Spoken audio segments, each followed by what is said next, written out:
ಪೊಲೀಸರು ತುಂಬ ಸೂಕ್ಷ್ಮವಾಗಿ ಗಮನಿಸ್ತಾ ಇದ್ದಾರೆ, ಸ್ವಲ್ಪ ದೂರದಲ್ಲಿದ್ದು ಗಮನಿಸ್ತಾ ಇದ್ದಾರೆ. ನೀವು ಗಮನಿಸ್ತಾ ಇರ್ಬೋದು, ಈಗ ಪೊಲೀಸರ ತುಕಡಿ ಏನಿದೆ ಕೂತಿರುವಂಥದ್ದು ನೀವು ನೇರ ದೃಶ್ಯಾವಳಿಗಳಲ್ಲಿ ನೋಡ್ತಾ ಇದ್ದೀರಾ. ಅವರನ್ನು ಮಾತಾಡಿಸುವಂಥ ಪ್ರಯತ್ನ ಮಾಡ್ತಾನೆ, ಬನ್ನಿ ನೋಡೋಣ ಏನು ಹೇಳ್ತಾರಂತ.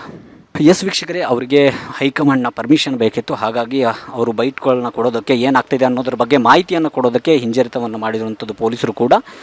ಆದರೆ ನೀವು ಗಮನಿಸ್ತಾ ಇದ್ದೀರಾ, ಈ ಒಂದು ನಾವು ನಿಂತಿರುವ ಸ್ಥಳದಿಂದ ಪ್ರಿಯಾಂಕ ಖರ್ಗೆ ಅವರ ಮನೆಯನ್ನು ಗಮನಿಸ್ತಾರ. ಇಷ್ಟು ಡಿಸ್ಟೆನ್ಸಲ್ಲಿ ಪೊಲೀಸರು ನಿಂತಿರುವಂಥದ್ದು.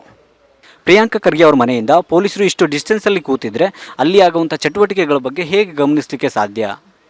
ಅದು ಒಂದು ಪ್ರಶ್ನೆ ಕೂಡ ಕಾಡುವಂಥದ್ದು. ಜೊತೆಗೆ ಇಲ್ಲಿವರೆಗೂ ಯಾವುದೇ ರೀತಿಯಾದಂಥ ಸಂಶಯಾಸ್ಪದ ಚಟುವಟಿಕೆಗಳಾಗಲಿ, ಕಲ್ಲು ಹೊಡೆಯುವಂಥದ್ದಾಗಲಿ, ಬೇರೆ ಯಾವುದೇ ಘಟನೆಗಳು ಇಲ್ಲಿ ಕಂಡು ಬಂದಿಲ್ಲ ಅನ್ನುವಂಥ ರೀತಿಯಲ್ಲಿ ತುಂಬ ಶಾಂತವಾಗಿದೆ ಸ್ಥಳ, ತುಂಬ ಸ್ತಬ್ಧವಾಗಿರುವಂಥದ್ದು. ನೀವು ಗಮನಿಸ್ತಾ ಇದ್ದೀರಾ ದೃಶ್ಯಾವಳಿಗಳಲ್ಲಿ ಪ್ರಿಯಾಂಕ ಖರ್ಗೆ ಅವರ ಮನೆಯ ಮುಂದಿನ ವಾತಾವರಣ ಹೇಗಿದೆ ಅಂತ ಹೇಳಿ. ಈ ಒಂದು ಮನೆ ಏನಿದೆ ಪ್ರಿಯಾಂಕ ಖರ್ಗೆ ಅವರ ಖಾಸಗಿ ನಿವಾಸ ಆಗಿದೆ. ಈ ಖಾಸಗಿ ನಿವಾಸಕ್ಕೆ ಯಾವಾಗಲೂ ಅವರು ಬಂದು ವಾಸ ಮಾಡೋದ್ರಿಂದ ಪೊಲೀಸ್ ಭದ್ರತಾ ಸಿಬ್ಬಂದಿಗಳನ್ನು ನೇಮಕ ಮಾಡಿರುವಂಥದ್ದು.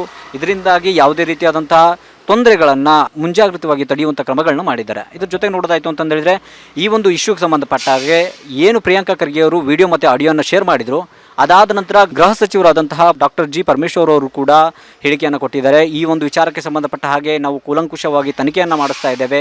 ಆ ವ್ಯಕ್ತಿ ಯಾರಿದ್ದಾರೆ, ಆ ಒಂದು ಸೋರ್ಸ್ ಎಲ್ಲಿಂದ ಬಂತು ಅಂತಂದೇಳಿ ತನಿಖೆಯನ್ನು ಮಾಡಿಸ್ತಾ ಇದ್ದೇವೆ.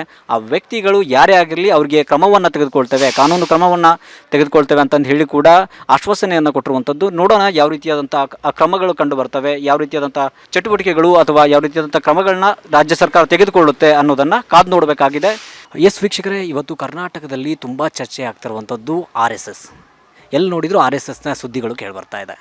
ಈ RSSಗೆ ಸಂಬಂಧಪಟ್ಟ ಹಾಗೆ ಇತ್ತೀಚೆಗಷ್ಟೇ ಗ್ರಾಮೀಣಾಭಿವೃದ್ಧಿ ಮತ್ತು ಪಂಚಾಯತ್ ರಾಜ್ ಇಲಾಖೆಯ ಸಚಿವರಾದಂತಹ ಪ್ರಿಯಾಂಕ ಖರ್ಗೆ ಅವರು ಒಂದು ಹೇಳಿಕೆಯನ್ನು ಕೊಡ್ತಾರೆ. ಅದಾದ ನಂತರ CMಗೂ ಕೂಡ ಪತ್ರವನ್ನು ಬರೀತಾರೆ. ಆ ಪತ್ರದಲ್ಲಿ ಹೇಳುವಂಥದ್ದು ಏನು RSSನ ಕಾರ್ಯಚಟುವಟಿಕೆಗಳಿದ್ದಾವೆ ಅವುಗಳನ್ನು ಸರ್ಕಾರಿ ಸ್ಥಳಗಳಲ್ಲಿ ಮಾಡಬಾರ್ದು, ಅವುಗಳನ್ನು ಅಲ್ಲಿ ನಿಷೇಧ ಮಾಡಬೇಕು ಅಂತ ಹೇಳಿ CMಗೆ ಪತ್ರವನ್ನು ಬರೆದರು.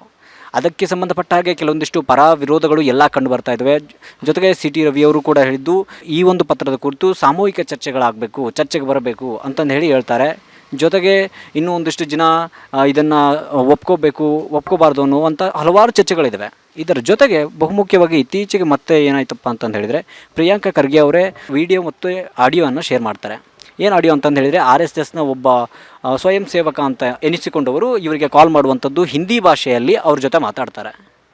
ಇವರಿಗೆ ಬೈಯುವಂಥದ್ದು, ಇದೇನ RSSನ ಶಾಖೆ ನಿಮಗೆ ಕಲಿಸುವಂಥದ್ದು ಅದು ಅಂತಂದು ಹೇಳಿ ಪ್ರಿಯಾಂಕ ಖರ್ಗೆ ಅವರು ಕೂಡ ಹಿಂದಿ ಭಾಷೆಯಲ್ಲಿ ಅವ್ರ ಜೊತೆ ಮಾತನಾಡ್ತಾರೆ. ಆದರೆ ಅದಕ್ಕೆ ಯಾವುದೇ ರೀತಿಯಾದಂಥ ಸರಿಯಾಗಿ ಆ ವ್ಯಕ್ತಿ ಸ್ಪಂದಿಸೋದಿಲ್ಲ. ಆ ಆಡಿಯೋ ಮತ್ತು ವಿಡಿಯೋವನ್ನು ಶೇರ್ ಮಾಡ್ಕೊಂಡಿದ್ದಾರೆ ಸೋಷಿಯಲ್ ಮೀಡಿಯಾದಲ್ಲಿ. ಅದು ಕೂಡ ಈಗ ರಾಜ್ಯದಲ್ಲಿ ಸದ್ದು ಮಾಡ್ತಾ ಇರುವಂಥದ್ದು. ಆ ವಿಚಾರಕ್ಕೆ ಸಂಬಂಧಪಟ್ಟ ಹಾಗೆ ಸದಾಶಿವನಗರದಲ್ಲಿರುವಂಥ ಪ್ರಿಯಾಂಕ ಖರ್ಗೆ ಅವರ ಮನೆಗೆ ಬಂದೋಬಸ್ತನ್ನು, ಭದ್ರತೆಯನ್ನು ಗೃಹ ಸಚಿವರು ಒದಗಿಸಿರುವಂಥದ್ದು.